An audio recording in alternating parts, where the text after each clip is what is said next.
నెల్లూరు నగరంలో ఇళ్ల ఖాళీ నోటీసుల వ్యవహారం రాజకీయంగా వేడెక్కింది. 13వ డివిజన్ యనమలవారితిన్న మెయిన్ రోడ్లో దశాబ్దాలుగా నివాసం ఉంటున్న కుటుంబాలకు మున్సిపల్ అధికారులు ఇచ్చిన నోటీసులను నిరసిస్తూ బాధితులతో కలిసి వైఎస్ఆర్సీపీ నేత 13వ division corporator Otukuru Nagarjuna municipal కార్యాలయం ఎదుట ఆందోళన చేపట్టారు. కమిషనర్ అందుబాటులో లేకపోవడంతో సిటీ ప్లానర్ రఘునాథ్ కు వినతి పత్రం అందజేసి అనంతరం మీడియాతో మాట్లాడారు. పేదల ఇళ్లను తొలగించే నిర్ణయాన్ని ప్రభుత్వం వెంటనే పునఃసమీక్షించి బాధితులకు న్యాయం చేయాలని డిమాండ్ చేశారు. సమస్య పరిష్కారం అయ్యే వరకు పోరాటం కొనసాగుతుందని స్పష్టం చేశారు.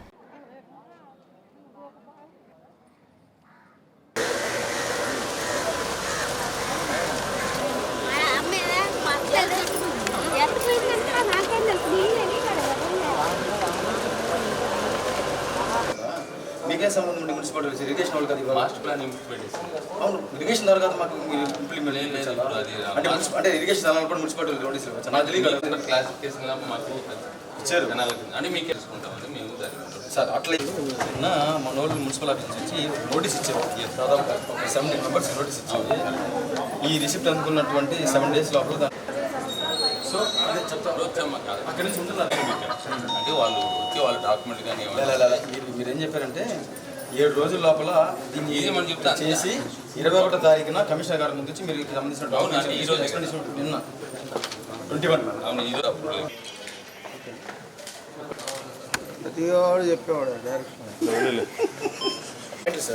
మా అధినేత శ్రీ వైఎస్ జగన్మోహన్ రెడ్డి గారు 5 సంవత్సరాలు ముఖ్యమంత్రిగా పరిపాలించిన 5 సంవత్సరాల్లో పేద బడుగు బలహీన వర్గాలకు సంబంధించిన ప్రతి ఒక్కరు కూడా కరోనా లాంటి క్లిష్టమైన పరిస్థితులను కూడా సమర్థవంతంగా ఎదుర్కొని ఆ రోజు గుండెల మీద చేయి వేసుకుని ధైర్యంగా ఆ రోజు ప్రతి ఒక్క పేదలు ఉన్నారు. ఆ రోజు దానికి కారణం జగన్మోహన్ రెడ్డి గారు తీసుకొచ్చినటువంటి నిర్ణయాలు కావచ్చు, ఆయన పరిపాలించినటువంటి విధానం కావచ్చు, పేదవాడికి ఒక వరం లాంటి పరిపాలన ఆ రోజు జగన్మోహన్ రెడ్డి గారు అందిస్తే ఈరోజు తెలుగుదేశం పార్టీ అధికారంలోకి వచ్చిన 2 సంవత్సరాలు గడిచిపోయి 3వ సంవత్సరం మొదలైనప్పటికీ కూడా వాళ్ళు చేసినటువంటి దౌర్జన్యాలలో, వాళ్ళు చేస్తున్నటువంటి దుర్మార్గాల్లో ఎటువంటి మార్పు లేకపోవడానికి ఈరోజు నెల్లూరు జిల్లాకు సంబంధించి మంత్రి నారాయణ గారు ప్రాతినిధ్యం వహిస్తున్నటువంటి ఎమ్మెల్యేగా ప్రాతినిధ్యం వహిస్తున్నటువంటి నెల్లూరు సిటీకి సంబంధించి నా డివిజన్ ఏదైతే ఉందో 13 డివిజన్లో కరెక్ట్గా ఒక 6-7 నెలల క్రితం కేవలం వైఎస్ఆర్ కాంగ్రెస్ పార్టీకి పనిచేసిన ఒక మహిళ, ఒక అమ్మాయికి సంబంధించినటువంటి ఒక ఇల్లు ఏదైతే ఉందో, 1 సెంటు భూములు ఇల్లు కట్టుకుంటే 2.5 అడుగు బాత్రూమ్ ఏదైతే ఉందో ఆ బాత్రూమ్ని ఆయన అధికారాన్ని ఉపయోగించి పోలీసులు బందోబస్తు పెట్టి అధికారుల ద్వారా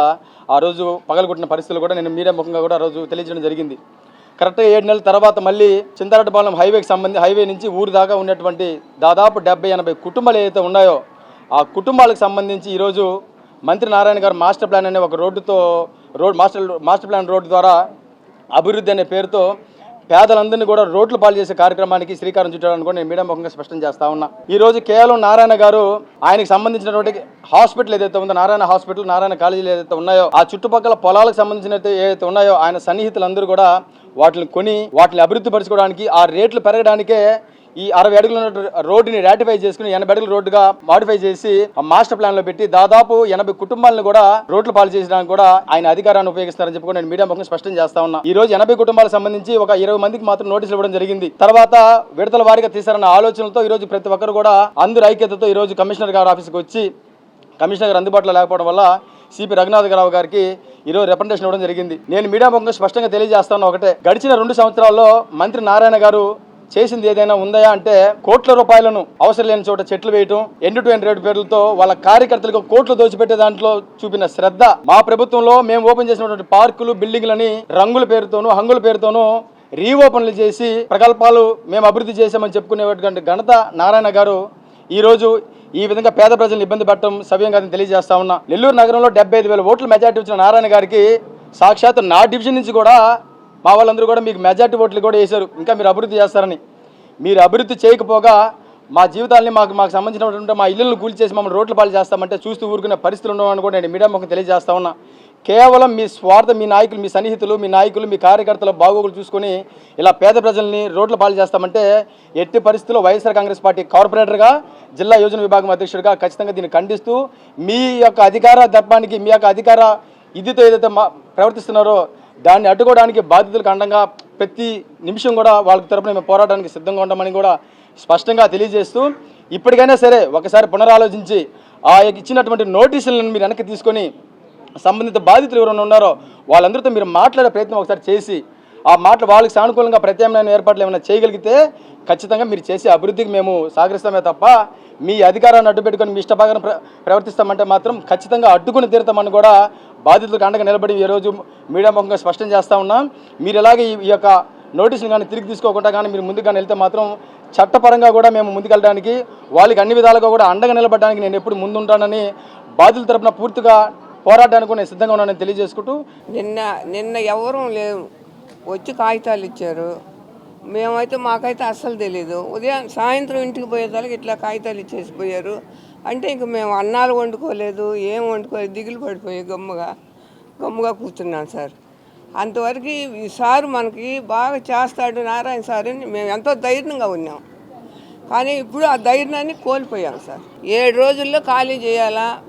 అప్పటికి మీరు ఎక్కడికి వెళ్తారు అదన్నా చెప్పండి అని మమ్మల్ని అడుగుతున్నారు. నోటీసులు మాకు ఇచ్చి ఎక్కడికి వెళ్తారు మీరు అది మాకు చెప్పండి అంటే వాళ్ళకి చెప్పాలి. మేము వెళ్ళేది కూడా చెప్పాలి. మేము దిగులు పడి మేము అన్నాలు వండుకోకుండా కూర్చొని ఉంటే వాళ్ళకి మళ్ళీ మేము తిరిగి మాట్లాడాలంట. అది న్యాయమేనా? మేము నారాయణ సార్కి ఎంతో నమ్మకంగా ఉన్నాం. ఎందుకంటే మన ఏరియా కదా, మన నారాయణ సార్ మాకు ఎంతో హెల్ప్ చేస్తాడు అని మేము ఎంతో ధైర్యంగా ఉన్నాం. నిన్నటికి నోటీస్ ఇచ్చే లోపల మాకు పిల్లలతోటి పెద్దలతోటి అన్నాలు వండుకోకుండా గమ్ముగా ఆగిపోయి ఎట్టు చేయాలని చెప్పి నాగార్జున సార్కి ఫోన్ చేసాం. ఫోన్ చేసి ఆయన వచ్చాడు. ఇంకా ఉండేవాళ్ళు ఉండారు, ఎవరు రాలా. ఎందుకు వచ్చింది నోటీస్ అని ఎవరు వచ్చి అడిగింది ఎవరు లేరు. నాగార్జున సారే వచ్చి మాకు సహాయం చేస్తాడు ప్రతిసారి. అప్పుడు కూడా 3 సంవత్సరాల క్రితం కూడా నారాయణ సారు ఎల్మార్జిన్లో మీటింగ్ పెట్టుండాడు. ఇక్కడ వచ్చి పొక్కిలేరు వచ్చి తోస్తూ ఉంది.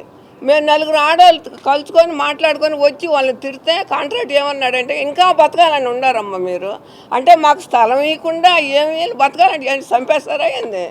లేదంటే గవర్నమెంట్ చంపుతారా లేకుంటే రాజకీయ వాళ్ళని చంపుతారు మమ్మల్ని? మాకు ఏం వద్దు సార్, మాకు స్థలాలు ఇచ్చి ఇల్లు కట్టించి ఎక్కడికన్నా పక్కన మేము ఎక్కడున్నామో అక్కడ కాకుండా ఇంకెక్కడన్నా పక్కన స్థలాలు ఉంటాయి కదా, అదే డివిజన్లో మాకు ఎక్కడ స్థలాలు చూపించి ఆడ కట్టిస్తే మేము లక్షణంగా ఆడే ఉంటాం.